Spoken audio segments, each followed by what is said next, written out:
ਸਤਿ ਸ੍ਰੀ ਅਕਾਲ। News 18 Punjab Haryana Himachal ਤੁਸੀਂ ਦੇਖ ਰਹੇ ਹੋ। ਗੌਰਵ ਸ਼ੁਕਲਾ ਮੈਂ ਹਾਂ ਤੁਹਾਡੇ ਨਾਲ ਤੇ ਇਸ ਬੁਲੇਟਿਨ ਦਾ ਆਗਾਜ਼ ਕਰਾਂਗੇ। ਸਭ ਤੋਂ ਪਹਿਲਾਂ ਗੱਲ ਹੋਵੇਗੀ ਮਜ਼ਦੂਰਾਂ ਦੀ। ਮਜ਼ਦੂਰਾਂ ਦੇ ਮੁੱਦੇ ਦੇ ਉੱਤੇ, ਪ੍ਰਵਾਸੀ ਮਜ਼ਦੂਰਾਂ ਦੇ ਮੁੱਦੇ ਦੇ ਉੱਤੇ ਦੇਸ਼ ਦੀ ਸਭ ਤੋਂ ਵੱਡੀ ਅਦਾਲਤ ਸੁਪਰੀਮ ਕੋਰਟ ਨੇ ਨੋਟਿਸ ਲਿਆ ਹੈ। ਜੀ ਹਾਂ, ਪ੍ਰਵਾਸੀਆਂ ਦੀ ਪਰੇਸ਼ਾਨੀ ਸੰਬੰਧੀ ਖਬਰਾਂ ਦਾ ਨੋਟਿਸ ਸਿਓ ਮੋਟੋ ਲਿਆ ਗਿਆ ਸੁਪਰੀਮ ਕੋਰਟ ਦੇ ਵੱਲੋਂ। ਸੁਪਰੀਮ ਕੋਰਟ ਦੇ ਵਿੱਚ 3 ਜੱਜਾਂ ਦੀ ਬੈਂਚ ਨੇ ਨੋਟਿਸ ਲਿਆ ਹੈ। ਕੇਂਦਰ ਤੇ ਸੂਬਾ ਸਰਕਾਰਾਂ ਤੋਂ ਇਸ ਮੁਤਲਕ ਜਵਾਬ ਮੰਗਿਆ ਹੈ। ਮਾਮਲੇ ਦੇ ਵਿੱਚ ਸੁਪਰੀਮ ਕੋਰਟ ਦੇ ਵਿੱਚ ਵੀਰਵਾਰ ਨੂੰ ਸੁਣਵਾਈ ਹੋਵੇਗੀ, ਯਾਨੀ ਕਿ ਇੱਕ ਦਿਨ ਬਾਅਦ ਕੇਂਦਰ ਤੇ ਸੂਬਾ ਸਰਕਾਰਾਂ ਤੋਂ ਜਵਾਬ ਮੰਗਿਆ ਗਿਆ ਹੈ। ਜਿਸ ਤਰੀਕੇ ਨਾਲ ਪ੍ਰਵਾਸੀ ਮਜ਼ਦੂਰ ਆਪਣੇ ਘਰਾਂ ਨੂੰ ਪਲਾਇਨ ਕਰ ਰਹੇ ਨੇ, ਪੈਦਲ ਹੀ ਤੁਰ ਰਹੇ ਨੇ, ਉਹ ਬੇਸ਼ੱਕ ਪੰਜਾਬ ਤੋਂ ਹੋਣ ਜਾਂ ਦੇਸ਼ ਦੇ ਹੋਰ ਸੂਬਿਆਂ ਤੋਂ ਹੋਣ, ਖਾਸ ਤੌਰ ਤੇ ਯੂਪੀ, ਬਿਹਾਰ, ਝਾਰਖੰਡ ਦੇ ਵਿੱਚ ਵਾਪਸ ਆਪਣੇ ਘਰਾਂ ਨੂੰ ਜਾ ਰਹੇ ਨੇ ਮਜ਼ਦੂਰ। ਤੇ ਇਸ ਪੂਰੇ ਮੁੱਦੇ ਨੂੰ ਲੈ ਕੇ ਸੁਪਰੀਮ ਕੋਰਟ ਦੇ ਵੱਲੋਂ ਸਿਓ ਮੋਟੋ ਲਿਆ ਗਿਆ ਹੈ। ਖੁਦ ਨੋਟਿਸ ਲਿਆ ਸੁਪਰੀਮ ਕੋਰਟ ਨੇ, 3 ਜੱਜਾਂ ਦੀ ਬੈਂਚ ਨੇ ਤੇ ਕੇਂਦਰ ਤੇ ਸੂਬਾ ਸਰਕਾਰਾਂ ਤੋਂ ਜਵਾਬ ਮੰਗਿਆ ਕਿ ਤੁਸੀਂ ਕੀ ਕਰ ਰਹੇ ਹੋ, ਕੀ ਤੁਹਾਡੇ ਵੱਲੋਂ ਰਣਨੀਤੀ ਹੈ, ਕੀ ਪਲਾਨ ਹੈ, ਕਿਸ ਤਰੀਕੇ ਨਾਲ ਸਹਾਇਤਾ ਪਹੁੰਚਾਈ ਜਾ ਰਹੀ ਹੈ ਲੋਕਡਾਊਨ ਦੇ ਇਸ ਪੂਰੇ ਮਾਹੌਲ ਦੇ ਵਿਚਾਲੇ ਮਜ਼ਦੂਰਾਂ ਤੱਕ, ਪ੍ਰਵਾਸੀਆਂ ਤੱਕ। ਤਾਂ ਵੀਰਵਾਰ ਨੂੰ ਇਸ ਪੂਰੇ ਮਾਮਲੇ ਦੇ ਵਿੱਚ ਸੁਣਵਾਈ ਹੋਵੇਗੀ। ਸੁਸ਼ੀਲ ਪਾਂਡੇ ਮੇਰੇ सहयोगी इस समय दिल्ली तो साडे नाल जुड़ रहे हैं फोन लाइन के उत्ते। सुशील, जानना चाहेंगे क्या कुछ सुप्रीम कोर्ट की तरफ से सियो मोटो लिया गया है? जी देखिए विशाल, साफ तौर से जिस तरह प्रवासी मजदूरों के हालात इस समय देश भर में देखे जा रहे हैं और तमाम जो मीडिया संस्थान है वो उनकी रिपोर्ट भी दिखा रहे हैं, जैसा न्यूज 18 पंजाब ने भी अपनी कई रिपोर्ट्स दिखाई हैं। उन तमाम रिपोर्टों को देखने के बाद फिलहाल सुप्रीम कोर्ट ने इस पूरे मामले में स्वतः संज्ञान लिया है। हालांकि इस पूरे मामले में 3 जजों की पीठ बनाई गई है, जिसमें जस्टिस अशोक भूषण, जस्टिस संजय किशन कौल और जस्टिस MR शाह होंगे। ये फिलहाल तीनों जज इस पूरे मामले की सुनवाई करेंगे और ये देखेंगे कि जो राज्य सरकार और केंद्र सरकार बार बार एक दूसरे पर आरोप प्रत्यारोप लगा रहे हैं, उन आरोपों प्रत्यारोपों में कमी कहां है और इस पूरे मामले में जो सफर कर रहा है प्रवासी मजदूर, उसकी सुविधाओं के लिए सरकारों के द्वारा क्या कदम उठाए गए हैं। सुप्रीम कोर्ट ने तमाम जो राज्य सरकारें हैं, केंद्र शासित प्रदेश है और केंद्र सरकार को नोटिस जारी किया है। गुरुवार तक फिलहाल विशाल जवाब मांगा है इन तमाम राज्य सरकारों से और ये पूछा है कि प्रवासी मजदूरों की सुरक्षा, खाने पीने की व्यवस्था और आने जाने की व्यवस्था को लेकर तमाम राज्य सरकारों ने और केंद्र सरकारों ने क्या कुछ कदम उठाए हैं। सुप्रीम कोर्ट ने विशाल इस पर गहरी चिंता भी जाहिर की है कि जिस तरह हालात सड़कों पर देखे जा रहे हैं, टेम्परेचर लगभग 44 और 45 डिग्री को पार कर रहा है।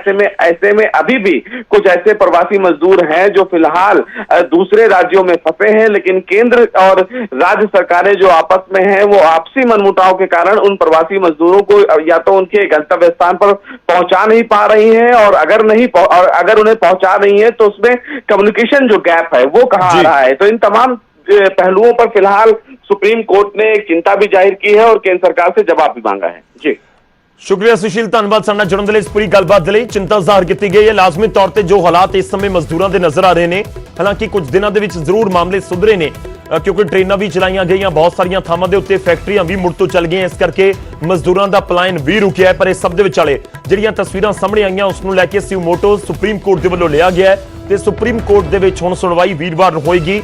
ਕੇਂਦਰ ਤੇ ਸੂਬਾ ਸਰਕਾਰਾਂ ਤੋਂ ਜਵਾਬ, ਕੇਂਦਰ ਦੇ ਨਾਲ ਜਿਹੜੀਆਂ ਸਰਕਾਰਾਂ ਜਿੱਥੋਂ ਮਜ਼ਦੂਰ ਇੱਕ ਥਾਂ ਤੋਂ ਦੂਜੀ ਥਾਂ ਜਾ ਰਹੇ ਨੇ, ਉਹਨਾਂ ਤੋਂ ਜਵਾਬ ਸੁਪਰੀਮ ਕੋਰਟ ਦੇ ਵੱਲੋਂ ਮੰਗਿਆ ਗਿਆ ਹੈ।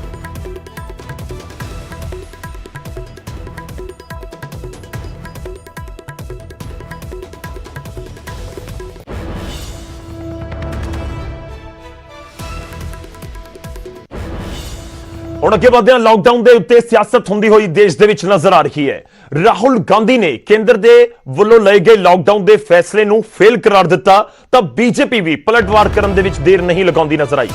ਬੀਜੇਪੀ ਨੇ ਹੁਣ ਰਾਹੁਲ ਗਾਂਧੀ ਦੇ ਉੱਤੇ ਪਲਟਵਾਰ ਕੀਤਾ ਹੈ ਤੇ ਰਾਹੁਲ ਗਾਂਧੀ ਉੱਤੇ ਸਿਆਸਤ ਕਰਨ ਦਾ ਇਲਜ਼ਾਮ ਲਗਾਇਆ ਤੇ ਸਵਾਲ ਪੁੱਛਿਆ ਕਿ ਜਦੋਂ ਲਾਕਡਾਊਨ ਹੋਇਆ ਤਾਂ ਕਾਂਗਰਸ ਨੇ ਸਵਾਲ ਚੁੱਕੇ ਸੀ। ਪ੍ਰਕਾਸ਼ ਜਾਵੜੇਕਰ ਕਹਿੰਦੇ ਨਜ਼ਰ ਆਏ ਹੁਣ ਹੌਲੀ ਹੌਲੀ ਅਸੀਂ ਲਾਕਡਾਊਨ ਹਟਾ ਕੇ ਰਿਆਇਤ ਦੇ ਰਹੇ ਹਾਂ, ਤਾਂ ਵੀ ਸਵਾਲ ਚੁੱਕੇ ਜਾ ਰਹੇ ਨੇ ਕਾਂਗਰਸ ਦੇ ਵੱਲੋਂ ਤੇ ਦੋਗਲੇਪਨ ਦੀ ਸਿਆਸਤ ਕਰਨ ਦੇ ਇਲਜ਼ਾਮ ਬੀਜੇਪੀ ਵੱਲੋਂ ਕਾਂਗਰਸ ਤੇ ਲਗਾਏ ਜਾ ਰਹੇ ਨੇ। ਪ੍ਰਕਾਸ਼ ਜਾਵੜੇਕਰ ਸਾਹਮਣੇ ਆਏ ਤੇ ਉਹਨਾਂ ਦੇ ਵੱਲੋਂ ਰਾਹੁਲ ਗਾਂਧੀ ਨੂੰ ਜਵਾਬ ਦਿੱਤਾ ਗਿਆ। ਵਿਦੇਸ਼ ਦੇ ਮੁਕਾਬਲੇ ਦੇਸ਼ ਦੇ ਵਿੱਚ ਕਰੋਨਾ ਦੇ ਮਾਮਲੇ ਘੱਟ ਨੇ, ਨੁਕਸਾਨ ਘੱਟ ਹੋਇਆ। ਭਾਰਤ ਦੇ ਵਿੱਚ ਸਹੀ ਸਮੇਂ ਤੇ ਲਾਕਡਾਊਨ ਲਗਾਇਆ ਗਿਆ ਸੀ, ਬੀਜੇਪੀ ਦਾ ਦਾਅਵਾ ਹੈ।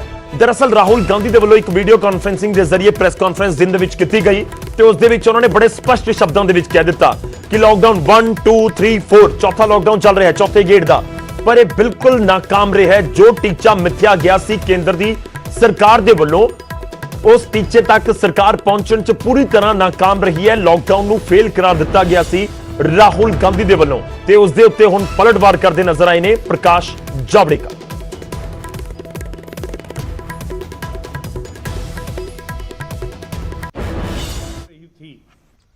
नरेंद्र मोदी जी ने कहा था कि 21 दिन में कोरोना की लड़ाई जीती जाएगी।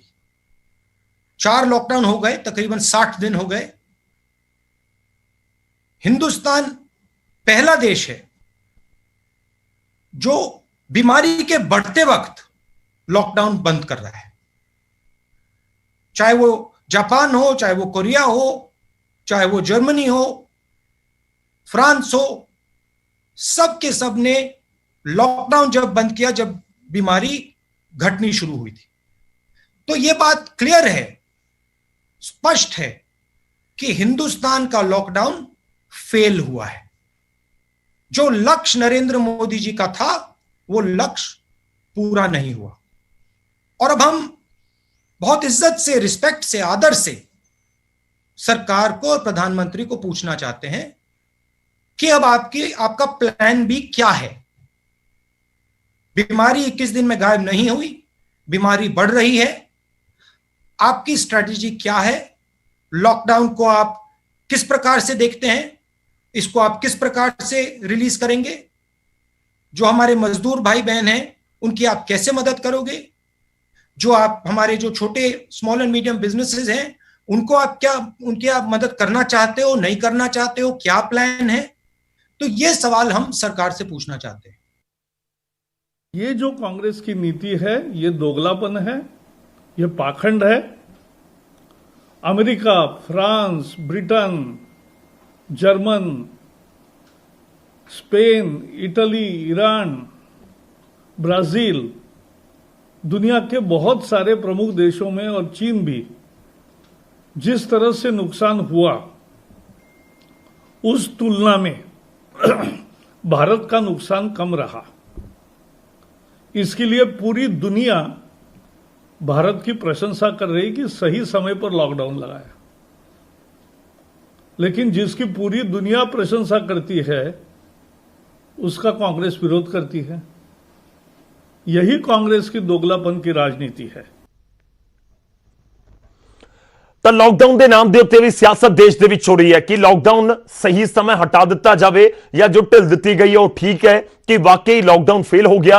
ਇਹ ਬਹੁਤ ਸਾਰੇ ਸਵਾਲ ਹਰ ਕਿਸੇ ਦੇ ਜ਼ਿਹਨ ਦੇ ਵਿੱਚ ਨੇ, ਪਰ ਇਸ ਸਭ ਦੇ ਵਿਚਾਲੇ ਬੀਜੇਪੀ ਅਤੇ ਕਾਂਗਰਸ ਦੇ ਲੀਡਰ ਆਮੋ ਸਾਹਮਣੇ ਜ਼ਰੂਰ ਨਜ਼ਰ ਆਉਂਦੇ ਨੇ। ਪਰ ਹੁਣ ਸਵਾਲ ਇਹ ਵੀ ਹੈ ਕਿ 31 ਮਈ ਤੋਂ ਬਾਅਦ ਕੀ ਪੰਜਾਬ ਦੇ ਵਿੱਚ ਹੋਰ ਰਿਆਇਤ ਮਿਲੇਗੀ? ਤਾਂ ਇਸ ਦੇ ਲਈ ਥੋੜਾ ਜਿਹਾ ਇੰਤਜ਼ਾਰ ਕਰਨਾ ਹੋਵੇਗਾ। ਹੋ ਸਕਦਾ ਹੈ ਕਿ ਬੁੱਧਵਾਰ ਸ਼ਾਮ ਤੱਕ ਤਸਵੀਰ ਕਾਫੀ ਹੱਦ ਤੱਕ ਸਾਫ਼ ਹੋ ਜਾਵੇ। जी हाँ, बड़ी खबर असीं तुहानूं दे रहे हैं। बुधवार यानी कि कल पंजाब कैबिनेट की मीटिंग सद्दी गई है। दोपहर 3 बजे ਸਕੱਤਰੇਤ ਦੇ ਵਿੱਚ मीटिंग होवेगी। ਇਹ लॉकडाउन के दौरान ਸਕੱਤਰੇਤ ਦੇ ਵਿੱਚ पहली मीटिंग है। हुण तक जिन्नियां भी मीटिंग्स होईयां वो सारियां वीडियो कॉन्फ्रेंसिंग के जरिए ही कीतियां गईयां, यानी कि मुख मंत्री जुड़दे सी वीडियो कॉन्फ्रेंसिंग के जरिए, तकनीक के जरिए ते उत्थे ही सब कुछ तय हो रहा सी। ते लॉकडाउन के विचाले पिछले 2-2.5 महीनों के विचाले ये पहली मीटिंग होवेगी जदों सारे मंत्री पहुंचणगे ਸਕੱਤਰੇਤ ਦੇ ਵਿੱਚ। 31 मई तो बाद की रणनीति की है कि उसके उत्ते मंथन होगा। हालांकि इस विचाले नजर इस ते भी रहेगी मुख ਸਕੱਤਰ विवाद के उत्ते। जो मुख ਸਕੱਤਰ ते मंत्रियों के विचाले विवाद होया सी कि मंत्री आउंदे ने या मुख ਸਕੱਤਰ उत्थे आउंदे ने या दोवें उत्थे पहुंचते ने, क्योंकि लंच डिप्लोमैसी नाल मुख्यमंत्री ने सब कुछ सुलझाउण की कोशिश की सी। खैर, जिस दे उत्ते नजर रहेगी कि 31 मई तो बाद की पंजाब सरकार अगे दा प्लान की तैयार कर रही है। उम्मीद करेंगे कि कैबिनेट की मीटिंग तो बाद पंजाब के लोगों के सामने अगले हफ्ते की तस्वीर नूं भी जरूर सरकार रखे कि आखिर सोमवार तो सरकार की कुछ करन जा रही है। पंजाब सरकार की कैबिनेट की बैठक कल दोपहर 3 बजे होने जा रही है। लॉकडाउन और कर्फ्यू दौरान ये पहली बार होएगा कि कैबिनेट की बैठक वीडियो कॉन्फ्रेंसिंग के जरिए नहीं बल्कि सचिवालय के विच ये बैठक जिहड़ी है वो होएगी। इस बैठक के विच 2 अहम मुद्दे सब तो ज़्यादा विचारे जाएंगे। एक तो मंत्रियों वर्सिस जो चीफ सैकटरी का मुद्दा वो विचारिया जाएगा, क्योंकि मंत्री लगातार ये कह रहे थे कि वो उस कैबिनेट का हिस्सा नहीं बननगे जिस कैबिनेट के विच करण अवतार सिंह मौजूद रहेंगे। अजिहे कल कैबिनेट की इस बैठक के विच इस गल ते नज़रां टिकियां होणगियां ਕਿ ਚੀਫ ਸੈਕਟਰੀ ਅਤੇ ਮੰਤਰੀਆਂ ਦਾ ਇਹ ਮੁੱਦਾ ਸੁਲਝਦਾ ਹੈ ਜਾਂ ਨਹੀਂ ਸੁਲਝਦਾ। ਦੂਜਾ ਮੁੱਦਾ 31 ਮਈ ਤੋਂ ਬਾਅਦ ਪੰਜਾਬ 'ਚ ਤਸਵੀਰ ਕਿਹੋ ਜਿਹੀ ਹੋਏਗੀ। ਕੀ 31 ਮਈ ਤੋਂ ਬਾਅਦ ਵੀ ਪੰਜਾਬ 'ਚ ਲੋਕਡਾਊਨ ਜਾਰੀ ਰਹੇਗਾ ਜਾਂ ਫਿਰ ਖਤਮ ਕਰ ਦਿੱਤਾ ਜਾਏਗਾ। ਇਸ ਮੁੱਦੇ ਤੇ ਵੀ ਚਰਚਾ ਹੋਏਗੀ ਔਰ ਇਸ ਦੇ ਨਾਲ ਸਵਾਸਥ ਪੱਖੋਂ ਕਿਸ ਤਰੀਕੇ ਦੇ ਨਾਲ ਹੈਲਥ ਮਹਿਕਮਾ ਕੰਮ ਕਰ ਰਿਹਾ ਹੈ, ਇਸ ਮੁਤਲਕ ਵੀ ਚਰਚਾ ਰਹਿਣ ਵਾਲੀ ਹੈ। ਤਾਂ ਕੱਲ ਦੁਪਹਿਰ 3 ਵਾਲੀ ਬੈਠਕ ਤੇ ਸਭ ਦੀਆਂ ਨਜ਼ਰਾਂ ਟਿਕੀਆਂ ਰਹਿਣਗੀਆਂ। ਕੈਮਰਾਮੈਨ ਰਜਿੰਦਰ ਦੇ ਨਾਲ ਪੰਕਜ ਕੁਪਾਹੀ, ਨਿਊਜ਼ 18 ਚੰਡੀਗੜ੍ਹ। ਤਾਂ ਇੰਤਜ਼ਾਰ ਹੈ ਕਿ ਇਸ ਮੀਟਿੰਗ ਦੇ ਵਿੱਚ ਕੀ ਕੁਝ ਹੁੰਦਾ ਹੈ ਤੇ ਇਸ ਮੀਟਿੰਗ ਦੇ ਵਿੱਚ ਕੀ ਲਾਕਡਾਊਨ ਨੂੰ ਲੈ ਕੇ ਅੱਗੇ ਦਾ ਕੋਈ ਫੈਸਲਾ ਲਿਆ ਜਾਂਦਾ ਹੈ ਕਿ ਸੋਮਵਾਰ ਤੋਂ ਕੁਝ ਹੋਰ ਢਿੱਲ ਵੀ ਦਿੱਤੀ ਜਾ ਸਕਦੀ ਹੈ ਪੰਜਾਬ ਸਰਕਾਰ ਦੇ ਵੱਲੋਂ। ਇੰਤਜ਼ਾਰ ਕਰੋ। ਕੈਬਨਿਟ ਦੀ ਮੀਟਿੰਗ ਦੇ ਵਿੱਚ ਬਹੁਤ ਸਾਰੀਆਂ ਚੀਜ਼ਾਂ ਕਲੀਅਰ ਹੋਣ ਦੀ ਉਮੀਦ ਜਤਾਈ ਜਾ ਰਹੀ ਹੈ। ਅੱਗੇ ਵਧਦੇ ਹਾਂ ਤੇ ਹੁਣ ਗੱਲ ਕਿਸਾਨਾਂ ਦੀ। ਗੁਰਦਾਸਪੁਰ ਤੋਂ ਵੱਡੀ ਖਬਰ ਜੋ ਪੂਰੇ ਦਿਨ ਦੀ ਹੈ, ਜਿਹਾਂ ਗੁਰਦਾਸਪੁਰ ਦੇ ਵਿੱਚ ਬੀਜ ਫੈਕਟਰੀ ਦੇ ਖਿਲਾਫ ਧਰਨਾ ਦਿੱਤਾ ਗਿਆ ਹੈ। ਕਿਸਾਨਾਂ ਨੇ ਜੰਮ ਕੇ ਪ੍ਰਦਰਸ਼ਨ ਕੀਤਾ ਹੈ ਤੇ ਫੈਕਟਰੀ ਦੇ ਉੱਤੇ ਨਕਲੀ ਬੀਜ ਵੇਚਣ ਦੇ ਇਲਜ਼ਾਮ ਲਗਾਏ ਨੇ। ਫੈਕਟਰੀ ਮਾਲਕ ਇੱਕ ਮੰਤਰੀ ਦਾ ਕਰੀਬੀ ਹੈ, ਇਹ ਵੀ ਇਲਜ਼ਾਮ ਨੇ। ਨਕਲੀ ਬੀਜ ਵੇਚ ਕੇ ਕਰੋੜਾਂ ਦਾ ਘੁਟਾਲਾ ਕੀਤਾ ਗਿਆ। ਫੈਕਟਰੀ ਮਾਲਕ ਦੇ ਖਿਲਾਫ ਕਾਨੂੰਨੀ ਕਾਰਵਾਈ ਦੀ ਮੰਗ ਕੀਤੀ ਜਾ ਰਹੀ ਹੈ। ਕਾਰਵਾਈ ਨਾ ਹੋਣ ਦੇ ਉੱਤੇ ਕਿਸਾਨਾਂ ਨੇ ਚੇਤਾਵਨੀ ਦਿੱਤੀ ਹੈ ਕਿ ਪ੍ਰਦਰਸ਼ਨ ਹੋਰ ਤਿੱਖਾ ਕਰਨਗੇ। ਕੁਝ ਦਿਨ ਪਹਿਲਾਂ ਅਕਾਲੀ ਦਲ ਨੇ ਇਹ ਮੁੱਦਾ ਚੁੱਕਿਆ ਸੀ। ਅਕਾਲੀ ਦਲ ਨੇ ਫੈਕਟਰੀ ਮਾਲਕ ਦੇ ਖਿਲਾਫ ਅਹਿਮ ਖੁਲਾਸੇ ਕੀਤੇ ਸਨ। ਅਕਾਲੀ ਦਲ ਆਪਣੇ ਦਾਅਵੇ ਕਰ ਰਿਹਾ ਸੀ। ਇਸ ਵਿਚਾਲੇ ਅੱਜ ਕਿਸਾਨ ਵੀ ਫੈਕਟਰੀ ਦੇ ਅੱਗੇ ਪਹੁੰਚ ਗਏ, ਹੱਥ ਦੇ ਵਿੱਚ ਤਖਤੀਆਂ ਤੇ ਉਸ ਦੇ ਨਾਲ ਹੀ ਨਾਅਰੇਬਾਜ਼ੀ। ਪ੍ਰਸ਼ਾਸਨ ਦੇ ਖਿਲਾਫ ਵੀ, ਫੈਕਟਰੀ ਦੇ ਖਿਲਾਫ ਵੀ ਕਾਰਵਾਈ ਦੀ ਮੰਗ ਕੀਤੀ ਜਾ ਰਹੀ ਹੈ। ਇਸ ਤੋਂ ਪਹਿਲਾਂ ਤੁਹਾਨੂੰ ਯਾਦ ਹੋਵੇਗਾ ਕਿ ਇੱਕ ਵਾਰੀ ਪੈਸਟੀਸਾਈਡਸ ਦਾ ਘੁਟਾਲਾ ਵੀ ਸਾਹਮਣੇ ਆਇਆ ਸੀ। ਉਸ ਸਮੇਂ ਵੀ ਨਕਲੀ ਪੈਸਟੀਸਾਈਡਸ ਯਾਨੀ ਕਿ ਦਵਾਈਆਂ ਦਾ ਜ਼ਿਕਰ ਹੋ ਰਿਹਾ ਸੀ ਕਿ ਇਸ ਕਰਕੇ ਹੀ ਵੱਡੇ ਪੱਧਰ ਦੇ ਉੱਤੇ ਫਸਲਾਂ ਦਾ ਨੁਕਸਾਨ ਹੋ ਗਿਆ। ਪਰ ਇਸ ਵਾਰ ਬੀਜ ਨੂੰ ਲੈ ਕੇ ਸਵਾਲ ਉੱਠ ਰਹੇ ਨੇ ਕਿ ਇਹ ਨਕਲੀ ਬੀਜ ਕਿਵੇਂ ਵੇਚ ਦਿੱਤੇ ਗਏ, ਕਿਸ ਦੀ ਮਿਲੀਭੁਗਤ ਦੇ ਨਾਲ ਵੇਚ ਦਿੱਤੇ ਗਏ। ਲਾਜ਼ਮੀ ਤੌਰ ਤੇ ਜੇਕਰ ਨਕਲੀ ਬੀਜਾਂ ਵਾਲਾ ਮਾਮਲਾ ਸੱਚ ਹੈ, ਇਸ ਦੇ ਇਲਜ਼ਾਮਾਂ ਦੇ ਵਿੱਚ ਦਮ ਹੈ, ਤਾਂ ਫਿਰ ਤਾਂ ਖੇਤੀਬਾੜੀ ਵਿਭਾਗ ਵੀ ਸਵਾਲਾਂ ਦੇ ਘੇਰੇ ਦੇ ਵਿੱਚ ਖੜਾ ਹੈ ਕਿ ਇੱਕ ਫੈਕਟਰੀ ਦੇ ਵਿੱਚ ਨਕਲੀ ਬੀਜ ਬਣ ਰਹੇ ਸੀ ਬਿਨਾਂ ਅਪਰੂਵਲ ਤੋਂ ਤੇ ਅੱਗੇ ਉਹ ਵੇਚੇ ਜਾ ਰਹੇ ਸੀ, ਤਾਂ ਕਿਸੇ ਦਾ ਧਿਆਨ ਕਿਉਂ ਨਹੀਂ ਗਿਆ। ਕਿਸਾਨ ਪਰੇਸ਼ਾਨ ਨੇ ਤੇ ਹੁਣ ਇਨਸਾਫ ਦੀ ਮੰਗ ਕਰ ਰਹੇ ਨੇ। ਉਸ ਬੀਜ ਘਟਾਲੇ ਵਾਲੀ ਫੈਕਟਰੀ ਦੇ ਵਿੱਚ ਪਹੁੰਚੇ ਆ ਸੈਲਰ ਦੇ ਸਾਹਮਣੇ, ਜਿੱਥੇ ਕਿ ਨਕਲੀ ਬੀਜ ਤਿਆਰ ਕਰਕੇ ਤੇ ਲੋਕਾਂ ਨੂੰ, ਜੱਟਾਂ ਨੂੰ ਗੁੰਮਰਾਹ ਕਰਕੇ ਉਹਨਾਂ ਨੂੰ ਵੇਚੇ ਜਾ ਰਹੇ ਆ, ਮਹਿੰਗੇ ਭਾਅ ਦੇ ਵਿੱਚ ਵੇਚੇ ਜਾ ਰਹੇ ਆ। ਤੇ ਸਰਕਾਰ ਨੂੰ ਅੱਜ 15 ਦਿਨ ਹੋ ਗਏ ਆ ਰੌਲਾ ਪਾਉਂਦਿਆਂ ਲੱਖਾਂ ਹੀ ਕਿਲੋ ਬੀਜ ਵੇਚ ਕੇ ਇਹਨਾਂ ਨੇ ਤੇ ਲੋਕਾਂ ਨੂੰ ਲੁੱਟਿਆ। ਜਿਹੜਾ 10 ਰੁਪਏ 12 ਰੁਪਏ ਕਿਲੋ ਸੀ ਉਹ 250 ਰੁਪਏ ਕਿਲੋ ਬੀਜ ਇਹਨਾਂ ਨੇ ਵੇਚਿਆ ਆ। ਇਹਨਾਂ ਦੇ ਉੱਤੇ ਕੋਈ ਹੁਣ ਤੱਕ ਸਰਕਾਰ ਨੇ ਕਾਰਵਾਈ ਨਹੀਂ ਕੀਤੀ।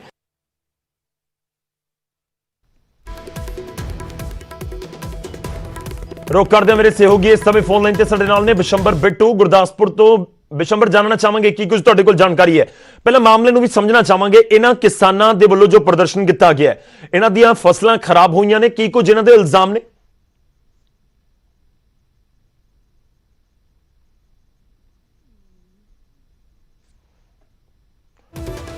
ਬਿਸ਼ੰਬਰ, ਮੇਰੀ ਆਵਾਜ਼ ਆ ਰਹੀ ਹੈ ਤੁਹਾਡੇ ਤੱਕ?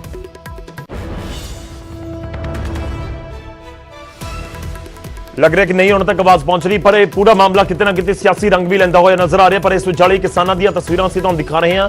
ਹੱਥਾਂ ਦੇ ਵਿੱਚ ਤਖਤੀਆਂ ਲੈ ਕੇ ਪਹੁੰਚ ਗਏ। ਫੈਕਟਰੀ ਦੇ ਬਾਹਰ ਇਲਜ਼ਾਮ ਲਗਾਏ ਕਿ ਨਕਲੀ ਬੀਜ ਵੇਚੇ ਗਏ ਨੇ, ਇਸ ਨਾਲ ਉਹਨਾਂ ਦਾ ਨੁਕਸਾਨ ਹੋਇਆ। ਇਨਸਾਫ ਦੀ ਮੰਗ ਹੁਣ ਇਹਨਾਂ ਕਿਸਾਨਾਂ ਦੇ ਵੱਲੋਂ ਕੀਤੀ ਜਾ ਰਹੀ ਹੈ। ਅੱਗੇ ਵਧਦੇ ਨਕਲੀ ਬੀਜ ਮਾਮਲੇ ਤੇ ਅਕਾਲੀ ਦਲ ਨੇ ਵੀ ਮੋਰਚਾ ਖੋਲ ਦਿੱਤਾ ਹੈ। ਮਾਮਲੇ ਨੂੰ ਲੈ ਕੇ ਸਾਰੇ ਡੀਸੀਜ਼ ਨੂੰ ਮੰਗ ਪੱਤਰ ਸੌਂਪੇ ਜਾਣਗੇ ਅਕਾਲੀ ਦਲ ਦੇ ਵੱਲੋਂ। ਅਕਾਲੀ ਦਲ ਦੀ ਪੂਰੀ ਲੀਡਰਸ਼ਿਪ ਇਹ ਮੁੱਦਾ ਚੁੱਕੇਗੀ। ਜ਼ਿਲ੍ਹਾ ਪ੍ਰਧਾਨਾਂ ਤੋਂ ਲੈ ਕੇ ਐਮਪੀ ਤੱਕ ਇਸ ਪ੍ਰਦਰਸ਼ਨਾਂ ਦੇ ਵਿੱਚ ਸ਼ਾਮਲ ਹੋਣਗੇ ਜੋ ਮੰਗ ਪੱਤਰ ਸੌਂਪੇ ਜਾਣੇ ਨੇ। ਤਾਂ ਨਕਲੀ ਬੀਜ ਘੁਟਾਲੇ ਦਾ ਪੂਰਾ ਇਲਜ਼ਾਮ ਇਸ ਸਮੇਂ ਲੱਗ ਰਿਹਾ। ਅਕਾਲੀ ਦਲ ਵੀ ਇਸ ਪੂਰੇ ਮਾਮਲੇ ਦੇ ਵਿੱਚ ਸਰਕਾਰ ਨੂੰ ਘੇਰਨ ਦੀ ਪੂਰੀ ਰਣਨੀਤੀ ਬਣਾਉਂਦਾ ਹੋਇਆ ਅਕਾਲੀ ਦਲ ਦਾ ਬਿਆਨ ਸਾਹਮਣੇ ਆ ਚੁੱਕਾ ਹੈ ਕਿ ਨਕਲੀ ਬੀਜ ਮਾਮਲੇ ਤੇ ਅਕਾਲੀ ਦਲ ਸਰਕਾਰ ਦੇ ਖਿਲਾਫ, ਪ੍ਰਸ਼ਾਸਨ ਦੇ ਖਿਲਾਫ ਮੋਰਚਾ ਖੋਲਣ ਜਾ ਰਿਹਾ ਹੈ ਤੇ ਪੰਜਾਬ ਭਰ ਦੇ ਡੀਸੀ ਦਫ਼ਤਰ ਦੇ ਵਿੱਚ ਡੀਸੀਜ਼ ਨੂੰ ਮੰਗ ਪੱਤਰ ਸੌਂਪੇ ਜਾਣਗੇ ਤੇ ਸੀਨੀਅਰ ਅਕਾਲੀ ਲੀਡਰ ਵੀ ਤੁਹਾਨੂੰ ਇੱਥੇ ਨਜ਼ਰ ਆਉਣਗੇ। ਜ਼ਿਲ੍ਹਾ ਪ੍ਰਧਾਨਾਂ ਤੋਂ ਲੈ ਕੇ ਜਿਹੜੇ ਅਕਾਲੀ ਦਲ ਦੇ ਐਮਪੀਜ਼ ਨੇ, ਸਾਂਸਦ ਨੇ, ਉਹ ਵੀ ਇਸ ਪ੍ਰਦਰਸ਼ਨ ਦਾ ਹਿੱਸਾ ਬਣਨਗੇ। ਉਹਨਾਂ ਦੇ ਵੱਲੋਂ ਵੀ ਆਵਾਜ਼ ਬੁਲੰਦ ਕੀਤੀ ਜਾਵੇਗੀ।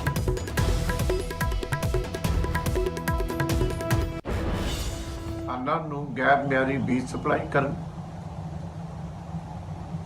ਅਤੇ ਵੱਡੇ ਪੱਧਰ ਦੇ ਉੱਤੇ ਧਾਂਦਲੀ ਕਰਕੇ ਕਿਸਾਨਾਂ ਦੀ ਲੁੱਟ-ਸੁੱਟ ਕਰਨ ਦਾ ਇੱਕ ਬਹੁਤ ਵੱਡਾ ਸਕੈਂਡਲ ਸਾਹਮਣੇ ਆਇਆ। ਅੱਜ ਪ੍ਰਧਾਨ ਸ਼੍ਰੋਮਣੀ ਅਕਾਲੀ ਦਲ ਸਰਦਾਰ ਸੁਖਬੀਰ ਸਿੰਘ ਬਾਦਲ ਸਾਹਿਬ ਨੇ ਆਪਣੇ ਸਾਥੀ ਲੀਡਰਾਂ ਦੇ ਨਾਲ ਸਲਾਹ ਕਰਨ ਤੋਂ ਬਾਅਦ ਫੈਸਲਾ ਕੀਤਾ ਕਿ ਕਿਸਾਨੀ ਦੀ ਇਸ ਲੁੱਟ ਦੇ ਖਿਲਾਫ ਸ਼੍ਰੋਮਣੀ ਅਕਾਲੀ ਦਲ ਦਾ ਇੱਕ ਡੈਲੀਗੇਸ਼ਨ ਹਰ ਜ਼ਿਲ੍ਹੇ ਦੇ ਵਿੱਚ ਜ਼ਿਲ੍ਹੇ ਦੇ ਡਿਪਟੀ ਕਮਿਸ਼ਨਰ ਸਾਹਿਬਾਨ ਨੂੰ 28 ਤਰੀਕ ਨੂੰ ਸਵੇਰੇ 11 ਵਜੇ ਮਿਲੇਗਾ। ਅੱਗੇ ਵਧਦੇ ਹਾਂ, ਗੱਲ ਕਿਸਾਨਾਂ ਦੀ ਹੋ ਰਹੀ ਹੈ ਤਾਂ ਪੰਜਾਬ ਦੇ ਕਿਸਾਨਾਂ ਦੇ ਲਈ ਇੱਕ ਅਹਿਮ ਖਬਰ ਜੋ ਟਿੱਡੀ ਦਲ ਦੇ ਨਾਲ ਜੁੜੀ ਹੋਈ ਹੈ। ਜੇ ਰਾਜਸਥਾਨ ਦੇ ਵਿੱਚ ਇੱਕ ਵਾਰ ਮੁੜ ਤੋਂ ਟਿੱਡੀ ਦਲ ਨੇ ਹਮਲਾ ਕੀਤਾ ਹੈ, ਇਸ ਵਾਰ ਰਾਜਸਥਾਨ ਦਾ ਜੈਪੁਰ ਟਿੱਡੀ ਦਲ ਦਾ ਮੁੱਖ ਨਿਸ਼ਾਨਾ ਰਿਹਾ ਹੈ। ਟਿੱਡੀ ਦਲ ਦੇ ਹਮਲੇ ਕਾਰਨ ਦੇਖਦੇ ਹੀ ਦੇਖਦੇ ਅਸਮਾਨ ਦੇ ਵਿੱਚ ਟਿੱਡੀਆਂ ਦੇ ਨਾਲ ਭਰ ਗਿਆ, ਜਿਸ ਤੋਂ ਬਾਅਦ ਸਥਾਨਕ ਲੋਕਾਂ ਸਣੇ ਕਿਸਾਨਾਂ ਦੇ ਸਾਹ ਸੁੱਤੇ ਹੋਏ ਨੇ।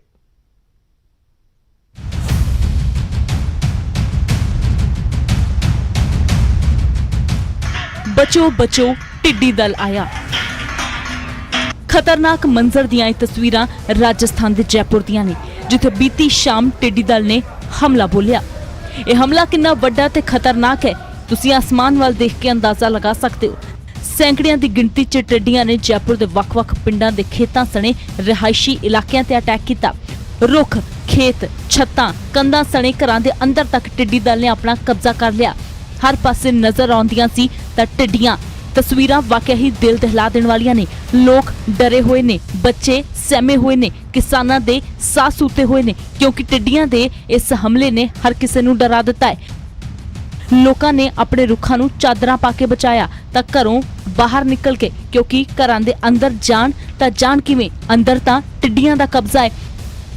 ਇੱਕ ਨਹੀਂ, ਦੋ ਨਹੀਂ, ਬਲਕਿ ਲੱਖਾਂ ਦੀ ਗਿਣਤੀ 'ਚ ਟਿੱਡੀਆਂ ਨੇ ਹਮਲਾ ਕੀਤਾ। ਟਿੱਡੀ ਦਲ ਦੇ ਹਮਲੇ ਮਗਰੋਂ ਪ੍ਰਸ਼ਾਸਨ ਨੂੰ ਵੀ ਹੱਥਾਂ ਪੈਰਾਂ ਦੀ ਪੈ ਗਈ।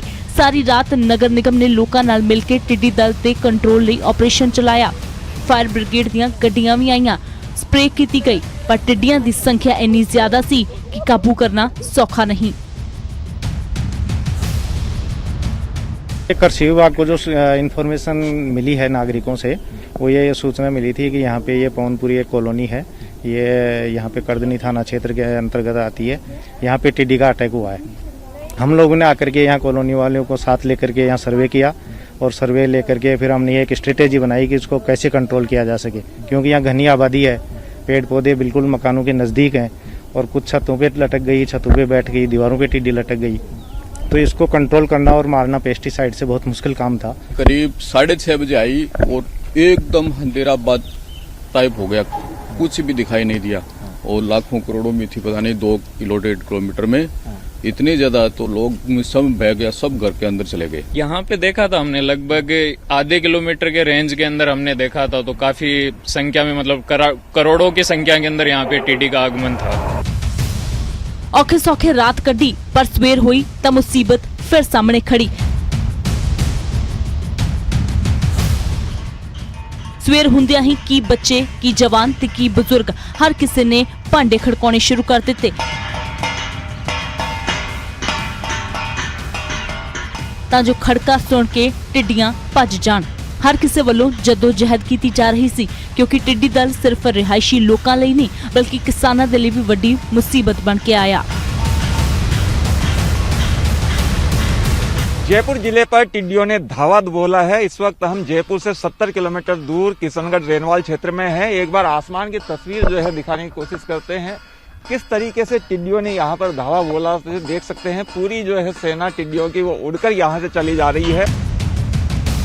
गौरतलब है कि राजस्थान दे विच पहला भी टिड्डी दल तबाही मचा चुका है ते राजस्थान, गुजरात अते पाकिस्तान सने पंजाब भी पहुंचा सी। पिछले काफी समय तो पाकिस्तान ते राजस्थान नाल लगदी हद ते वख-वख थावां ते टिड्डी दल ने तबाही मचाई सी।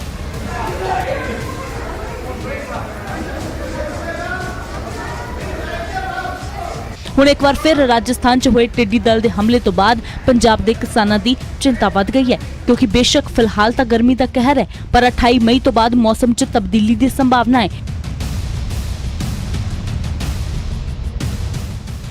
इस दौरान तेज हवावां चल सकदियां ने, जिस नाल टिड्डी दल दे पंजाब दे सरहदी खेतरां च दस्तक देण दा खतरा भी मंडराउण लग गया है। जयपुर तो दिनेश शर्मा, न्यूज़ 18। ਤਾਂ ਬੇਸ਼ੱਕ ਰਾਜਸਥਾਨ ਦੇ ਵਿੱਚ ਹੈ ਅਜੇ ਟਿੱਡੀ ਦਲ, ਪਰ ਜੇਕਰ ਕਿਉਂਕਿ ਕਿਹਾ ਜਾ ਰਿਹਾ ਸ਼ੁੱਕਰਵਾਰ ਸ਼ਨੀਵਾਰ ਨੂੰ ਤੇਜ਼ ਹਵਾਵਾਂ ਚੱਲ ਸਕਦੀਆਂ ਨੇ, ਥੰਡਰਸਟੋਰਮ ਦਾ ਖਦਸ਼ਾ ਜਤਾਇਆ ਜਾ ਰਿਹਾ ਹੈ ਤੇ ਇਸ ਵਿਚਾਲੇ ਟਿੱਡੀ ਦਲ ਪੰਜਾਬ ਦਾ ਵੀ ਰੁਖ ਕਰ ਸਕਦਾ ਹੈ, ਤਾਂ ਕਿਤੇ ਨਾ ਕਿਤੇ ਚਿੰਤਾ ਇਸ ਨੂੰ ਲੈ ਕੇ ਵੀ ਇਸ ਸਮੇਂ ਵਧੀ ਹੋਈ ਹੈ। ਅੱਗੇ ਵਧਦੇ ਤੇ ਹੁਣ ਗੱਲ ਹੋਵੇਗੀ ਸਕੂਲ ਫੀਸਾਂ ਨੂੰ ਲੈ ਕੇ ਹੋ ਰਹੇ ਵਿਵਾਦ ਦੀ। ਸਕੂਲ ਫੀਸ ਨੂੰ ਲੈ ਕੇ ਵਿਵਾਦ ਛਿੜਿਆ ਹੋਇਆ ਹੈ ਤੇ ਚੰਡੀਗੜ੍ਹ ਦੇ ਵਿੱਚ ਮਾਪਿਆਂ ਦੇ ਵੱਲੋਂ ਪ੍ਰਦਰਸ਼ਨ ਕੀਤਾ ਗਿਆ। ਅਪ੍ਰੈਲ ਮਈ ਦੀ ਫੀਸ ਮਾਫ ਕਰਨ ਦੀ ਮੰਗ ਕੀਤੀ ਜਾ ਰਹੀ ਹੈ। ਜੂਨ ਦੀ ਵੀ ਅੱਧੀ ਫੀਸ ਲੈਣ ਦੀ ਮੰਗ ਹੋ ਰਹੀ ਹੈ। ਮਾਪਿਆਂ ਨੇ ਆਰਥਿਕ ਤੰਗੀ ਦਾ ਹਵਾਲਾ ਦਿੱਤਾ ਹੈ। ਨਿੱਜੀ ਸਕੂਲਾਂ ਨੂੰ ਟਿਊਸ਼ਨ ਫੀਸ ਲੈਣ ਦੀ ਇਜਾਜ਼ਤ ਮਿਲੀ ਹੈ। ਪ੍ਰਸ਼ਾਸਨ ਨੇ ਅਪ੍ਰੈਲ ਮਈ ਦੀ ਟਿਊਸ਼ਨ ਫੀਸ ਲੈਣ ਦੀ ਇਜਾਜ਼ਤ ਦਿੱਤੀ ਹੈ, ਮਨਜ਼ੂਰੀ ਦਿੱਤੀ ਹੈ। ਹਾਈ ਕੋਰਟ ਦੇ ਵੱਲੋਂ ਵੀ ਆਰਡਰਸ ਆਏ ਨੇ ਤੇ ਵੱਡੀ ਖਬਰ ਅਸੀਂ ਤੁਹਾਨੂੰ ਦੱਸ ਰਹੇ ਹਾਂ, ਸਕੂਲ ਪ੍ਰਬੰਧਕਾਂ ਦੇ ਖਿਲਾਫ ਪ੍ਰਦਰਸ਼ਨ ਕੀਤਾ ਗਿਆ। ਸਕੂਲ ਫੀਸ ਨੂੰ ਲੈ ਕੇ ਵਿਵਾਦ ਛਿੜਿਆ ਹੋਇਆ, ਮਾਪਿਆਂ ਵੱਲੋਂ ਪ੍ਰਦਰਸ਼ਨ ਕੀਤਾ ਗਿਆ। ਅਪ੍ਰੈਲ ਮਈ ਦੀ ਫੀਸ ਮਾਫ ਕਰਨ ਦੀ ਮੰਗ ਕੀਤੀ ਗਈ ਹੈ। ਜੂਨ ਦੀ ਵੀ ਅੱਧੀ ਫੀਸ ਲੈਣ ਦੀ ਮੰਗ ਕੀਤੀ ਗਈ ਹੈ। ਮਾਪਿਆਂ ਨੇ ਆਰਥਿਕ ਤੰਗੀ ਦਾ ਹਵਾਲਾ ਦਿੱਤਾ ਹੈ ਕਿ ਸਾਡੀ ਇਸ ਸਮੇਂ ਜਿਹੜਾ ਫਾਈਨੈਂਸ਼ੀਅਲ ਪੋਜੀਸ਼ਨ ਇਸ ਤਰੀਕੇ ਦੀ ਨਹੀਂ ਕਿ ਅਸੀਂ ਤੁਹਾਨੂੰ ਟਿਊਸ਼ਨ ਫੀਸ ਦੇ ਦਈਏ। ਦੇਖੋ, ਇਹ ਵੀ ਸਮਝਣ ਦੀ ਜ਼ਰੂਰਤ ਹੈ ਕਿ ਸੂਬਾ ਸਰਕਾਰ ਨੇ ਕੀ ਕਿਹਾ, ਪੰਜਾਬ ਸਰਕਾਰ ਨੇ ਕੀ ਕਿਹਾ ਤੇ ਉਸ ਤੋਂ ਬਾਅਦ ਹਾਈ ਕੋਰਟ ਨੇ ਕੀ ਕਿਹਾ। ਹਾਈ ਕੋਰਟ ਦੇ ਵੱਲੋਂ ਕਿਹਾ ਜਾ ਰਿਹਾ ਕਿ ਟਿਊਸ਼ਨ ਫੀਸ ਤੁਸੀਂ ਲੈ ਸਕਦੇ ਹੋ ਤੇ ਦੂਜੇ ਪਾਸੇ 70% ਦਾ ਜ਼ਿਕਰ ਉਹਨਾਂ ਨੇ ਕੀਤਾ ਸੀ ਤੇ ਇਸੇ ਤਰ੍ਹਾਂ ਪੰਜਾਬ ਸਰਕਾਰ ਨੇ ਵੀ ਇਹ ਸਾਫ਼ ਕੀਤਾ ਕਿ ਟਿਊਸ਼ਨ ਫੀਸ ਲਈ ਜਾ ਸਕੇਗੀ, ਹੋਰ ਕੋਈ ਵੀ ਕੰਪੋਨੈਂਟ ਨਹੀਂ ਲਿਆ ਜਾ ਸਕੇਗਾ। ਯਾਨੀ ਕੋਈ ਬਿਲਡਿੰਗ ਫੰਡ, ਡਿਵੈਲਪਮੈਂਟ ਫੰਡ ਜਾਂ ਕੋਈ ਇਨਫਰਾਸਟ੍ਰਕਚਰ ਫੰਡ ਜਾਂ ਫਿਰ ਜਿਹੜੀ ਸਕੂਲ ਬੱਸ ਸਰਵਿਸ ਹੁੰਦੀ ਹੈ ਉਸ ਦੇ ਲਈ ਜੋ ਫੀਸ ਲਈ ਜਾਂਦੀ ਹੈ ਉਹ ਨਹੀਂ ਲਈ ਜਾ ਸਕਦੀ, ਪਰ ਟਿਊਸ਼ਨ ਫੀਸ ਵਸੂਲੀ ਜਾਵੇਗੀ ਜਿਨ੍ਹਾਂ ਦੇ ਵੱਲੋਂ ਆਨਲਾਈਨ ਸਟੱਡੀ ਕਰਵਾਈ ਜਾ ਰਹੀ ਹੈ। ਪਰ ਇੱਥੇ ਇਹ ਵੀ ਕਾਬਿਲੇ ਗੌਰ ਹੈ ਕਿ ਜਦੋਂ ਫੀਸ ਭਰੀ ਜਾਂਦੀ ਹੈ ਉਸ ਦਾ ਇੱਕ ਵੱਡਾ ਹਿੱਸਾ ਟਿਊਸ਼ਨ ਫੀਸ ਦਾ ਹੀ ਹੁੰਦਾ ਹੈ। ਜਾਣਕਾਰੀ ਇਹੀ ਮੰਨਦੇ ਨੇ ਕਿ ਜੇਕਰ 1000 ਰੁਪਏ ਫੀਸ ਹੈ ਤਾਂ ਉਸ ਦੇ ਵਿੱਚੋਂ ਤੁਸੀਂ ਦੇਖੋ 75-80% ਤੱਕ ਫੀਸ ਟਿਊਸ਼ਨ ਫੀਸ ਹੀ ਹੁੰਦੀ ਹੈ। ਯਾਨੀ ਕਿ ਜੇਕਰ ਕੋਈ 10000 ਰੁਪਏ ਫੀਸ ਭਰ ਰਿਹਾ ਤਾਂ ਹੁਣ ਉਸ ਨੂੰ 7500 ਰੁਪਏ ਦੇਣੇ ਪੈਣਗੇ। ਤਾਂ ਉੱਥੇ ਜਿਹੜਾ ਘਟਾਈ ਗਈ ਆ ਸਿਰਫ 2250 ਹੈ। ਇਸੇ ਨੂੰ ਲੈ ਕੇ ਇਤਰਾਜ਼ ਜਤਾਇਆ ਜਾ ਰਿਹਾ ਹੈ ਪੇਰੈਂਟਸ ਦੇ ਵੱਲੋਂ। शिक्षा का व्यापार बंद करो, बंद करो। School no fees, no school no fees. शिक्षा का व्यापार बंद करो, बंद करो। शिक्षा का व्यापार बंद करो, बंद करो। शिक्षा का व्यापार बंद करो, बंद करो। शिक्षा का व्यापार बंद करो, बंद करो। चंडीगढ़ प्रशासन मुर्दाबाद, चंडीगढ़ प्रशासन मुर्दाबाद। स्कूल प्रशासन मुर्दाबाद, स्कूल प्रशासन मुर्दाबाद, स्कूल प्रशासन मुर्दाबाद। शिक्षा का व्यापार बंद करो। ਅੱਗੇ ਵਧਦੇ ਅਗਲੀ ਖਬਰ ਦਾ ਰੁਖ ਕਰਾਂਗੇ। ਖਬਰ ਨਵਾਂ ਸ਼ਹਿਰ ਤੋਂ। ਨਵਾਂ ਸ਼ਹਿਰ ਦੇ ਵਿੱਚ ਆਮ ਆਦਮੀ ਪਾਰਟੀ ਦੇ ਸਥਾਨਕ ਆਗੂ ਦਾ ਕਤਲ ਕਰ ਦਿੱਤਾ ਗਿਆ ਹੈ। ਜੇ ਆਮ ਆਦਮੀ ਪਾਰਟੀ ਦੇ ਬੂਥ ਇੰਚਾਰਜ ਪਰਮਜੀਤ ਪੰਮਾ ਦਾ ਕਤਲ ਕਰ ਦਿੱਤਾ ਗਿਆ। ਜੋ ਜਾਣਕਾਰੀ ਮਿਲ ਰਹੀ ਹੈ, 2 ਲੋਕਾਂ ਦੇ ਉੱਤੇ ਜੀਪ ਚੜਾ ਕੇ ਮਾਰਨ ਦਾ ਇਲਜ਼ਾਮ ਲੱਗਿਆ। ਬਹੁਤ ਤੁਸੀਂ ਕਹਿ ਸਕਦੇ ਹੋ ਦਰਦਨਾਕ ਤਰੀਕੇ ਨਾਲ ਕਤਲ ਕੀਤਾ ਗਿਆ ਹੈ। ਆਮ ਆਦਮੀ ਪਾਰਟੀ ਦੇ ਆਗੂ ਦੇ ਨਾਲ ਜਾ ਰਿਹਾ ਇੱਕ ਬਜ਼ੁਰਗ ਵੀ ਦਰਦ ਦਿੱਤਾ ਗਿਆ। ਪੰਜਾਬ ਪੁਲਿਸ ਦੇ ਮੁਲਾਜ਼ਮ ਤੇ ਸਾਜ਼ਿਸ਼ ਰਚਣ ਦੇ ਇਲਜ਼ਾਮ ਲੱਗੇ ਨੇ। ਪੁਲਿਸ ਮੁਲਾਜ਼ਮ ਤੇ ਕੇਸ ਦਰਜ ਕਰਨ ਤੇ ਪਿੰਡ ਦੇ ਲੋਕ ਖੜੇ ਨੇ। ਕੇਸ ਦਰਜ ਹੋਣ ਤੱਕ ਅੰਤਿਮ ਸੰਸਕਾਰ ਕਰਨ ਤੋਂ ਵੀ ਇਨਕਾਰ ਕਰ ਦਿੱਤਾ ਗਿਆ। ਉਧਰ ਆਮ ਆਦਮੀ ਪਾਰਟੀ ਦੇ ਵਿਧਾਇਕ ਜੈ ਕਿਸ਼ਨ ਰੋੜੀ ਵੀ ਮੌਕੇ ਉੱਤੇ ਪਹੁੰਚੇ। ਪਰਿਵਾਰ ਦੇ ਨਾਲ ਉਹਨਾਂ ਨੇ ਵੀ ਗੱਲਬਾਤ ਕੀਤੀ ਤੇ 2 ਲੋਕਾਂ ਤੇ ਜੀਪ ਚੜਾ ਕੇ ਮਾਰਨ ਦਾ ਇਲਜ਼ਾਮ ਲੱਗਿਆ ਆਮ ਆਦਮੀ ਪਾਰਟੀ ਦੇ ਇੱਕ ਸਥਾਨਕ ਲੀਡਰ ਦਾ।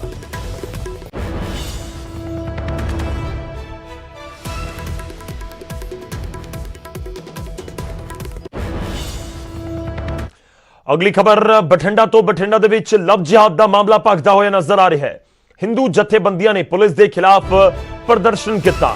ਬਠਿੰਡਾ ਦੇ ਐਸਐਸਪੀ ਦਾ ਪੁਤਲਾ ਵੀ ਸਾੜਿਆ ਗਿਆ। ਪ੍ਰਦਰਸ਼ਨਕਾਰੀਆਂ ਨੇ ਐਸਐਸਪੀ ਨੂੰ ਜਿਹਾਦੀ ਤੱਕ ਕਹਿ ਦਿੱਤਾ ਤੇ ਪੁਲਿਸ ਨੇ ਪ੍ਰਦਰਸ਼ਨਕਾਰੀਆਂ ਦੇ ਖਿਲਾਫ ਮਾਮਲਾ ਵੀ ਦਰਜ ਕਰ ਲਿਆ। ਲਾਕਡਾਊਨ ਦੇ ਨਿਯਮਾਂ ਦੀ ਉਲੰਘਣਾ ਕਰਨ ਦਾ ਮਾਮਲਾ ਦਰਜ ਕੀਤਾ ਗਿਆ।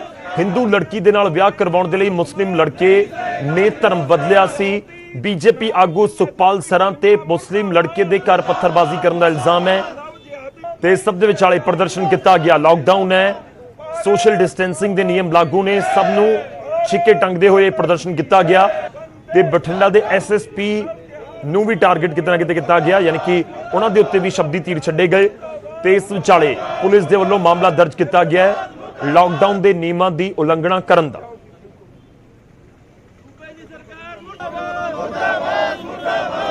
ਜੀ ਕਾਂਗਰਸ ਸਰਕਾਰ ਦੁਆਰਾ FIR ਜਿਹਾਦ ਦੀ ਸ਼ੁਰੂਆਤ ਕੀਤੀ ਗਈ ਹੈ ਤਾਂ ਸੁਖਪਾਲ ਸਿੰਘ ਸਰਾਂ ਜੋ ਕਿ ਸੈਕਟਰੀ ਨੇ ਬੀਜੇਪੀ ਪੰਜਾਬ ਦੇ, ਉਹਨਾਂ ਦੇ ਖਿਲਾਫ ਇੱਕ ਝੂਠੀ FIR ਨਾਨਕ ਸਿੰਘ SSP ਬਠਿੰਡਾ ਨੇ ਮੌਜੂਦਾ ਪੰਜਾਬ ਦੀ ਕਾਂਗਰਸ ਸਰਕਾਰ ਦੇ ਦਬਾਅ ਹੇਠ ਆ ਕੇ ਇੱਕ 120 ਦੇ ਤਹਿਤ 452 ਦੇ ਤਹਿਤ ਤੇ ਹੋਰ ਕਈ ਧਾਰਾਵਾਂ ਲਾ ਕੇ ਉਹਨਾਂ ਤੇ ਪਰਚਾ ਕਰ ਦਿੱਤਾ ਹੈ ਜੋ ਕਿ ਗੈਰ ਕਾਨੂੰਨੀ ਹੈ। ਸੁਖਪਾਲ ਸਿੰਘ ਸਰਾਂ ਉੱਥੇ ਨਾ ਮੌਜੂਦ ਸੀਗੇ ਨਾ ਹੀ ਸੁਖਪਾਲ ਸਿੰਘ ਸਰਾਂ ਨੇ ਕੋਈ ਇਹੋ ਜਿਹਾ ਕੰਮ ਕਿਹਾ ਉਹਨਾਂ ਦੇ ਕੁੜੀ ਦੇ ਮਾਪਿਆਂ ਨੂੰ ਵੀ ਜਾ ਕੇ ਕੋਈ ਤੁਸੀਂ ਮੁੰਡੇ ਤੇ ਕੋਈ ਹਮਲਾ ਕਰੋ। ਸਗੋਂ ਕੁੜੀ ਦੇ ਮਾਪੇ ਮੁੰਡੇ ਦੇ ਘਰ ਗਏ ਸੀ, ਮੁੰਡੇ ਵਾਲਿਆਂ ਨੇ ਹਮਲਾ ਕਰ ਦਿੱਤਾ, ਉਹਨਾਂ ਤੇ ਪੱਥਰ ਵੀ ਚਲਾਏ, ਉਹ ਆਪਦੀ ਜਾਨ ਬਚਾ ਕੇ ਉੱਥੋਂ ਭੱਜੇ ਨੇ। ਇਸ ਮਾਮਲੇ ਨੂੰ ਲਵ ਜਿਹਾਦ ਨਾਲ ਕਿਵੇਂ ਜੋੜੋ? ਲਵ ਜਿਹਾਦ ਦੀ ਪਰਿਭਾਸ਼ਾ ਕੀ ਹੈ ਉਹ ਦੱਸੋ ਪਹਿਲਾਂ। ਲਵ ਜਿਹਾਦ ਦੀ ਪਰਿਭਾਸ਼ਾ ਇਹ ਹੈ ਜੀ ਵੀ ਹਿੰਦੂ ਨਾਂ ਰੱਖ ਕੇ ਹਿੰਦੂਆਂ ਦੀਆਂ ਕੁੜੀਆਂ ਨੂੰ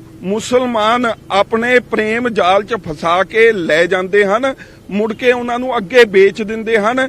3 ਵਾਰ ਤਲਾਕ ਕਹਿ ਕੇ ਉਹਨਾਂ ਨੂੰ ਤਲਾਕ ਦੇ ਦਿੰਦੇ ਹਨ, ਉਹਨਾਂ ਕੁੜੀਆਂ ਦਾ ਜੀਵਨ ਨਸ਼ਟ ਕਰ ਦਿੰਦੇ ਹਨ ਤੇ ਉਹ ਕੁੜੀਆਂ ਨੂੰ ਬਾਲੇ ਗਲਤ ਸਮਾਜਿਕ ਤੌਰ ਤੇ ਜਿਹੜੇ ਗਲਤ ਕੰਮ ਆ ਉਹਨਾਂ ਦੇ ਵਿੱਚ ਵੀ ਪਾ ਦਿੰਦੇ। ਕਨਾਲ ਕਲੋਨੀ ਥਾਣੇ ਦੇ ਵਿੱਚ ਇੱਕ ਇਹਨਾਂ ਦੇ ਖਿਲਾਫ ਕੇਸ ਰਜਿਸਟਰ ਹੋ ਗਿਆ 452 ਦਾ। ਉਹਦੇ ਵਿੱਚ ਜਿਹੜੇ ਸੁਖਪਾਲ ਸਰਾਂ ਦੀ ਅਰੈਸਟ ਪੈ ਗਈ ਹੈਗੀ। ਇਹਨਾਂ ਨੂੰ ਮੈਂ ਹੁਣ ਇੱਥੇ ਕੀ ਕਹਿ ਸਕਾਂ, ਇਹ ਆਪਦੇ ਆਪ ਨੂੰ ਬੜਾ ਪੜ੍ਹਿਆ ਲਿਖਿਆ ਕਹਿੰਦੇ ਆ, ਪਰ ਇਹਨਾਂ ਨੂੰ ਲਵ ਜਿਹਾਦ ਦੇ ਮੀਨਿੰਗ ਦਾ ਹੀ ਨਹੀਂ ਪਤਾ ਵੀ ਲਵ ਜਿਹਾਦ ਹੁੰਦਾ ਕੀ ਹੈ। ਇਹ ਬੇਫਾਲਤੂ ਦਾ ਕੰਮ ਕਰ ਰਿਹਾ, ਬਿਨਾਂ ਗੱਲ ਤੋਂ ਸਮਾਜ ਦੇ ਵਿੱਚ ਇਹ ਇੱਕ ਪ੍ਰੋਬਲਮ ਕ੍ਰੀਏਟ ਕਰ ਰਹੇ ਨੇ, ਜਦੋਂ ਕਿ ਸਹੀ ਲੋਕ ਨਹੀਂ ਨੇ। ਕੀ ਹੋਇਆ ਕੱਲ ਮਾਮਲਾ ਦਰਜ ਹੋਇਆ ਜੀ? ਮਾਮਲਾ ਦਰਜ ਹੋ ਗਿਆ। ਉਹ ਮੁਸਲਿਮ ਸੀਗਾ ਮੁੰਡਾ, ਉਹ ਕੁੜੀ ਨੇ ਵਿਆਹ ਕਰਵਾ ਲਿਆ, ਉਹਨੇ ਆਪਦਾ ਜਿਹੜਾ ਧਰਮ ਆ ਉਹ ਪਰਿਵਰਤਨ ਕੀਤਾ। ਉਹਦੇ ਵਿੱਚ ਮੇਰੇ ਕੋਲੇ ਦਰਖਾਸਤ ਵੀ ਦਿੱਤੀ ਹੈ, ਦਰਖਾਸਤ ਦੀ ਵੈਰੀਫਿਕੇਸ਼ਨ ਹੋਊਗੀ, ਬਿਲਕੁਲ ਕਰਾਂਗੇ। ਪਰ ਜੋ ਜਿਸ ਤਰ੍ਹਾਂ ਇਹ ਕਰ ਰਹੇ ਨੇ, ਕਾਨੂੰਨ ਨੂੰ ਤੋੜ ਰਹੇ ਨੇ, ਇੱਥੇ ਹੁਣ ਲਾਕਡਾਊਨ ਚੱਲਦਾ ਹੈਗਾ, ਇਕੱਠੇ ਉਹਨਾਂ ਦੇ ਖਿਲਾਫ। ਅੱਗੇ ਵਧਦੇ ਤੇ ਹੁਣ ਗੱਲ ਕਰੋਨਾ ਦੀ ਕਰਾਂਗੇ। ਕਰੋਨਾ ਦੀ ਕੋਈ ਦਵਾਈ ਅਜੇ ਤੱਕ ਨਹੀਂ ਬਣ ਸਕੀ ਹੈ, ਇਸ ਲਈ ਲੋਕ ਹੁਣ ਅਜਿਹੇ ਤਰੀਕੇ ਅਪਣਾ ਰਹੇ ਨੇ ਜਿਸ ਨਾਲ ਉਹਨਾਂ ਨੂੰ ਲੱਗਦਾ ਹੈ ਕਿ ਉਹ ਕਰੋਨਾ ਦੀ ਲਪੇਟ ਦੇ ਵਿੱਚ ਨਹੀਂ ਆਉਣਗੇ ਅਤੇ ਹੁਣ ਕਰੋਨਾ ਲੋਕਾਂ ਨੂੰ ਮੁੜ ਆਪਣੀ ਮਿੱਟੀ ਦੇ ਨਾਲ ਜੋੜਨ ਵੀ ਲੱਗਾ ਹੈ।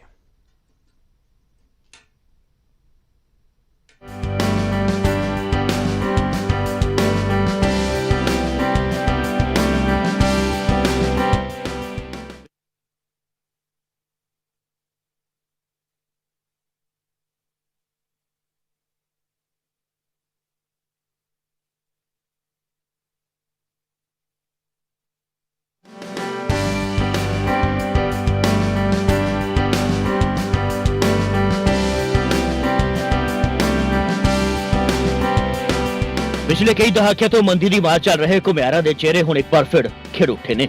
ਸ਼ਾਇਦ ਅਜਿਹਾ ਕਹਿਣਾ ਵੀ ਗਲਤ ਨਹੀਂ ਹੋਵੇਗਾ ਕਿ ਇਸ ਦੇ ਪਿੱਛੇ ਕਾਰਨ ਹੈ ਕਰੋਨਾ ਵਾਇਰਸ। ਗਰਮੀਆਂ ਆਉਣ ਦੇ ਨਾਲ ਹੀ ਫਰੀਜ਼ਰ ਦੀ ਵਿਕਰੀ ਜ਼ੋਰ ਫੜ ਲੈਂਦੀ ਹੈ, ਪਰ ਇਸ ਵਾਰ ਅਜਿਹਾ ਨਹੀਂ ਰਿਹਾ। ਲੋਕ ਹੁਣ ਫਰਿੱਜਾਂ ਨੂੰ ਛੱਡ ਮੁੜ ਮਿੱਟੀ ਦੇ ਬਣੇ ਬਰਤਨਾਂ ਅਤੇ ਘੜਿਆਂ ਦਾ ਇਸਤੇਮਾਲ ਕਰਨ ਲੱਗ ਪਏ ਨੇ। ਲੋਕਾਂ ਦਾ ਸਾਫ਼ ਤੌਰ ਤੇ ਮੰਨਣਾ ਹੈ ਕਿ ਅਜਿਹਾ ਕਰਨ ਦੇ ਨਾਲ ਉਹ ਖੁਦ ਨੂੰ ਕਰੋਨਾ ਵਾਇਰਸ ਤੋਂ ਬਚਾ ਸਕਦੇ ਨੇ, ਕਿਉਂਕਿ ਘੜੇ ਦਾ ਪਾਣੀ ਸ਼ੁੱਧ ਹੁੰਦਾ ਹੈ ਤੇ ਫਰਿੱਜ ਦਾ ਪਾਣੀ ਠੀਕ ਨਹੀਂ। ਤੇ ਲੋਕੀ ਅੱਗੇ ਨਾਲੋਂ ਜ਼ਿਆਦਾ ਪੀਣ ਰਹੇ ਆ। ਕੱਲ ਵੀ ਸੇਲ ਘੱਟ ਤੋਂ ਘੱਟ 20-25 ਘੜੇ ਮੈਂ ਵੇਚੇ ਨੇ, ਵਾਟਰ ਕੂਲਰ ਵੇਚੇ ਨੇ, ਮਿੱਟੀ ਦੇ ਭਾਂਡੇ, ਪਾਣੀ ਵੀ ਪੀਣ ਦੇ ਹੱਕ ਜਗ੍ਹਾ। ਬਾਕੀ ਬਿਮਾਰੀ ਦਾ ਕੋਈ ਡਰ ਨਹੀਂ ਹੈਗਾ। ਇਹ ਮਟਕਾ ਵਾਲਾ ਨਾ ਇਹ 'ਚ ਪਾਣੀ ਕਾਫੀ ਠੰਡਾ ਹੁੰਦਾ ਹੈ। ਜਿਹੜਾ ਫਰਿੱਜਾਂ ਦਾ ਪਾਣੀ ਐਕਚੁਅਲੀ ਬੜਾ ਲੋਕੀ ਅਵੋਇਡ ਕਰਦੇ ਆ, ਕਿਉਂ ਸਿਹਤ ਵਾਸਤੇ ਵੀ ਖਰਾਬ, ਨਾਲੇ ਮਹਾਮਾਰੀ ਫੈਲ ਰਹੀ ਹੈ ਜਿਹੜੀ, ਉਹਦੇ ਕਰਕੇ ਘੜਿਆ ਪਾਣੀ ਜਿਹੜਾ ਪੀਣਾ ਬਹੁਤ ਵਧੀਆ ਹੈਗਾ। ਤੇ ਸਾਡੇ ਪੁਰਾਣੇ ਜਿਹੜੇ ਬਜ਼ੁਰਗ ਉਹ ਵੀ ਦੱਸਦੇ ਸੀ ਕਿ ਪਾਣੀ ਜਿਹੜਾ ਘੜੇ ਵਾਲਾ ਅੱਛਾ ਹੁੰਦਾ, ਇਹ ਪੀਣਾ ਸਾਨੂੰ ਸਿਹਤ ਸਾਡੀ ਸਹੀ ਰਹੇਗੀ ਤੇ ਨਾਲੇ ਜਿਹੜੀ ਮਹਾਮਾਰੀ ਜਿਹੜੀ ਫੈਲੀ ਹੋਈ ਸਾਨੂੰ ਉਹਦੇ ਨਾਲ ਵੀ ਮਤਲਬ ਕਿ ਬਚਾਅ ਹੋਏਗਾ ਸਾਡਾ। ਉਧਰ ਦੁਕਾਨਦਾਰਾਂ ਦਾ ਵੀ ਕਹਿਣਾ ਹੈ ਕਿ ਉਹਨਾਂ ਦੀ ਸੇਲ ਦੇ ਵਿੱਚ ਕਾਫੀ ਭਾਰੀ ਕਮੀ ਆਈ ਹੈ। ਹੁਣ ਲੋਕ ਫਰਿੱਜਾਂ ਤੋਂ ਵੱਧ ਘੜਿਆਂ ਦੇ ਪਾਣੀ ਨੂੰ ਤਰਜੀਹ ਦੇਣ ਲੱਗ ਪਏ ਨੇ। ਇਸ ਵਾਰੀ ਪਿਛਲੇ ਸਾਲ ਨਾਲੋਂ ਬਹੁਤ ਘੱਟ ਸੇਲ ਹੋ ਰਹੀ ਹੈ। ਇੱਕ ਤੇ ਕਰੋਨਾ ਮਹਾਮਾਰੀ ਦੇ ਕਰਕੇ ਬਾਜ਼ਾਰ ਦੇ ਵਿੱਚ ਕਸਟਮਰ ਜਿਹੜਾ ਬਹੁਤ ਘੱਟ ਨਿਕਲ ਰਿਹਾ ਹੈਗਾ। ਦੂਸਰਾ ਸਰਕਾਰ ਨੇ ਕਿਹਾ ਹੋਇਆ ਕਿ ਠੰਡਾ ਪਾਣੀ ਬਹੁਤ ਘੱਟ ਪੀਣਾ, ਉਸ ਕਰਕੇ ਫਰਿੱਜ ਦੀ ਸੇਲ ਬਹੁਤ ਘੱਟ ਹੈ। ਕਸਟਮਰ ਜਿਹੜਾ ਬਹੁਤ ਘੱਟ ਬਾਜ਼ਾਰ ਦੇ ਵਿੱਚ ਆ ਰਿਹਾ ਹੈਗਾ। ਕੁਛ ਬਿਮਾਰੀ ਦੇ ਕਰਕੇ ਲੋਕੀ ਡਰ ਗਏ ਹੋਏ ਆ। ਔਰ ਸਰਕਾਰ ਨੇ ਵੀ ਕਿਹਾ ਕਿ ਕੁਝ ਲੋਕਾਂ ਨੂੰ ਬਾਹਰ ਘੱਟ ਨਿਕਲੋ, ਬਹੁਤ ਜ਼ਰੂਰੀ ਸਮਾਨ ਲੈਣ ਵਾਸਤੇ ਨਿਕਲੋ। ਦਰਅਸਲ ਹਰ ਸਿੱਕੇ ਦੇ ਦੋ ਪਹਿਲੂ ਹੁੰਦੇ ਨੇ। ਜੇਕਰ ਕਰੋਨਾ ਵਾਇਰਸ ਨੇ ਸਾਡੀ ਜ਼ਿੰਦਗੀ ਤੇ ਮਾੜਾ ਅਸਰ ਪਾਇਆ ਹੈ ਤਾਂ ਇਸ ਦੇ ਕੁਝ ਚੰਗੇ ਨਤੀਜੇ ਵੀ ਜ਼ਰੂਰ ਨਿਕਲੇ ਨੇ।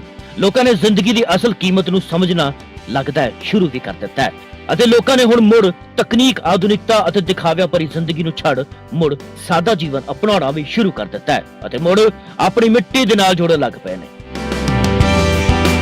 ਪਠਾਨਕੋਟ ਤੋਂ ਸੁਖਜਿੰਦਰ ਕੁਮਾਰ, ਨਿਊਜ਼ 18 ਪੰਜਾਬ।